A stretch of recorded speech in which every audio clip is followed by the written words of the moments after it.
আসসালামু আলাইকুম। আজকে রান্না করে দেখাচ্ছি বরবটি আলু দিয়ে ছোট মাছের চচ্চড়ি। শুরুতে আমি এখানে দিয়ে দিলাম আলু, বরবটি কেটে নেওয়া, পেঁয়াজ, রসুন, কাঁচামরিচ কুচি। এর সাথেই দিয়ে দিলাম ছোট মাছ। স্বাদ মতো দিয়ে দিলাম লবণ, দিয়ে দিলাম মরিচের গুঁড়ো ১ চা চামচের মতো, হলুদের গুঁড়ো, দিয়ে দিলাম জিরার গুঁড়ো, ১/২ চা চামচের মতো দিয়ে দিলাম আদা বাটা এবং পরিমাণ মতো তেল দিয়ে দিলাম।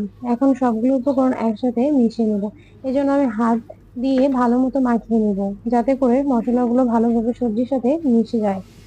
এখন আমি সিদ্ধর জন্য এখানে পানি এড করে দিয়ে দিব। দেন ৫ মিনিটের মতো ঢাকনা দিয়ে ঢেকে রান্না করে নেব। তারপর ঢাকনা খুলে একটু নেড়েচেড়ে নেব। তারপর পানি শুকিয়ে গেলে লো ভলিউমে তরকারি কিছুক্ষণ ভেজে নিব।